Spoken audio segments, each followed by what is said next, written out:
Although he's an amateur, Brian Zysick played like a seasoned pro in the last weekend's Mark Roth Plastic Ball Championship.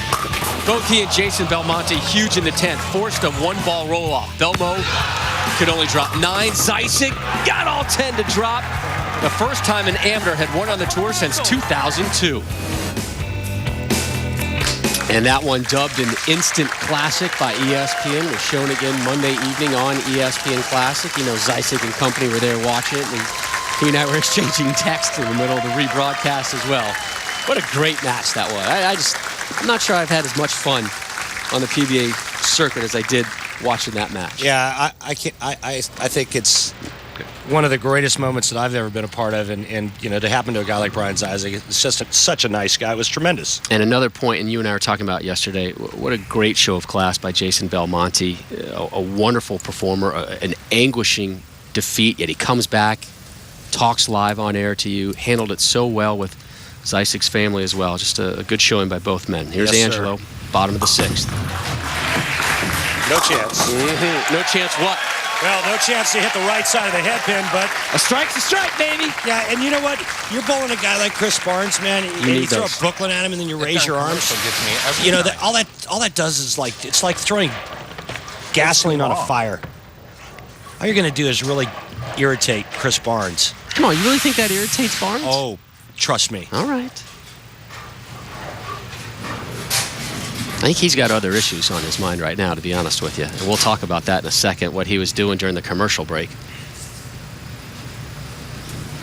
Angelo looking for strike number 5. And gets it. Hey, parlay's a nice break right there, but, you know, Rob, you talked about it. Chris Barnes on his last shot on the left lane came very close to fouling. Watch this. Boy, and that's about as close as you can get without having the red light go on. So what does he do? He changes sole and heel. This is the first shot that he's going to throw with a brand new combination.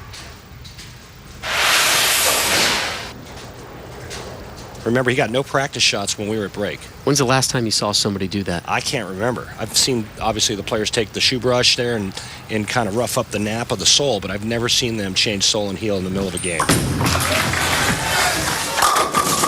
Obviously, this Barnes guy knows what he's doing. Well, Chris, we just Real showed strike. video of you making the shoe adjustment. What was the problem, and what did you solve? What's that? We just showed video of you making the shoe adjustment. What was the problem? The approaches are just slicker today. It's about 15 degrees hotter, maybe 20 degrees hotter on the set, and the approaches have a little bit of humidity in the air. It's not there now, and so I just need a heel that stopped a little quicker. And how did it work out for you? I know you got a strike, but I mean, did it feel good for you? Yeah, so far so good. I didn't go Brooklyn. I guess it was all right. Got to bring up the Brooklyn. Thanks, bud. You're right. I know, questioned me? Randy. I know. I can't believe you would question me. I'm smarter than that. You're right. Told you. Here's Barnes in the 8th, looking for a pair.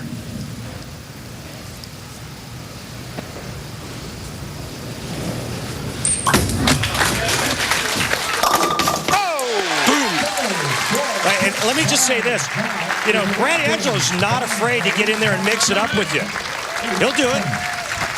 But yeah, I told you, Chris Barnes, don't throw Brooklyn. Listen, you throw Brooklyn at Chris Barnes, you put your head down, you act like you're disgusted and embarrassed, and you move on. You certainly don't showboat and get in his grill. He wasn't showboating and getting But up in his grill. He put up his arms. He was excited. He got a big break. You're not allowed to do that? Not when you throw a Brooklyn against your opponent. No. All right.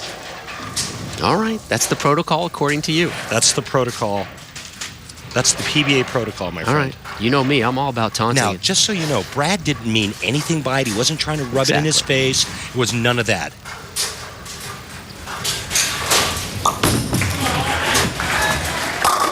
Three strikes in a row for Angelo. That wasn't a Brooklyn shot there.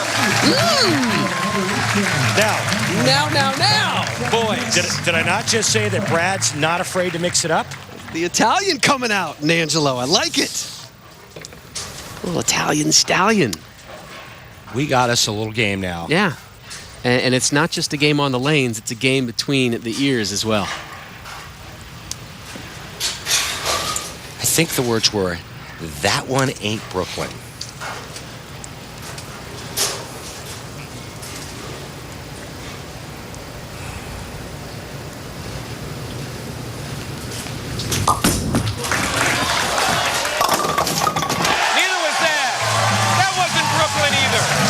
That was a ham bone, Angelo. And he is talking smack to Barnes. Takes a seat, does Angelo. And what does Chris have in store for him in the ninth? Barnes working on a pair as well. Hey, can you blame him? Guy just got called out for his Brooklyn, and now he's giving it right back. You know, good for him. Now, Brad Angelo can strike out and shoot 256. The best Chris Barnes can do if he strikes out, 249. Let's see what Barnes has in store here, bottom of the ninth.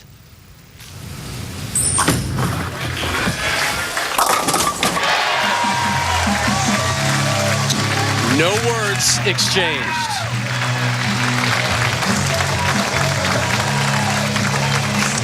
You know something's brewing inside of Barnes. Oh, yeah.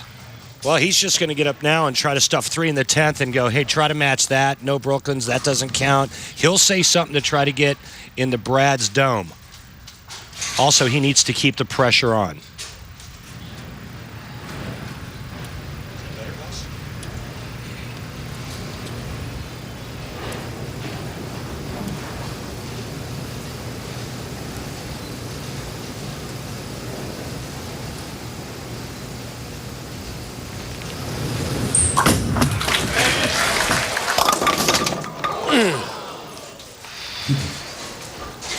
Ball never tighter.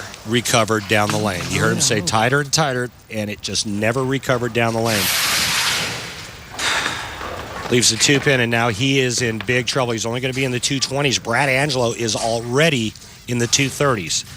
A mark here, Brad Angelo will just need a mark in the 10th frame, and Brad will move on to take on PDW, Pete Weber. It's not often you see some verbal warfare here on television in the PBA. It happens maybe a little bit more muted. This one was pretty well out and in the open. And you know Pete Weber, who's coming up next, can play that game as well. Without question.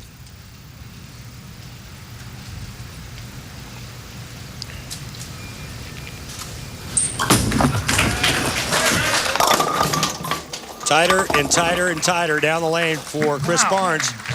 And 9 is good because that forces Brad Angelo to mark. So any kind of mark and good count, Brad will move on. Well, I'll tell you what, I love the stuff back and forth between Brad and Chris. You know, these guys have a long history. They're friends, but you know what? In this environment, there is no friendship. Do what you got to do to win within reason. And then when it's all said and done, we can go back to being friends again. 7 strikes in match number 2 for Angelo, including 4 in the last 4 frames. Trying to drop a nickel here in the 10th. Big Yahtzee dropped by Angelo. Yeah, you got Brad kind of ticked off now. And everybody's angry. Yeah, it's Easter Sunday. Come on, people, let's get along. Look at the demeanors change. The eyebrows are going down. Brad's going over for, I don't know, another bowling ball. Yep, grabbing another bowling ball because this match is over. But here's the difference in ball reactions. Brad Angelo's speed's a little slower. He's got that tilt, more side roll, so he can get his ball to scoot the front and still finish really hard in the back part of the lane. Chris Barnes never had that luxury in this match. The frustrations continue this season for Barnes. Angelo will move on with another strike. Angelo, your 4 seed up next, though. A guy who's really on a roll. Pete Weber. Show, huh? Never before. Last show usually, never the first.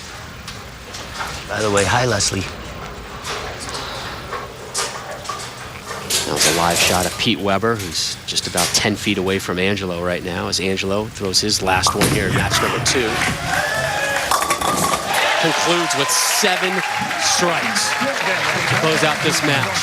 A feisty one, eventually won by Angelo, 256, 227.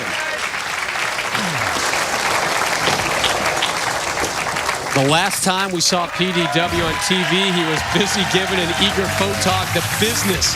What does Weber have in store for us today, and what has already been a little testy Sunday afternoon of bowling?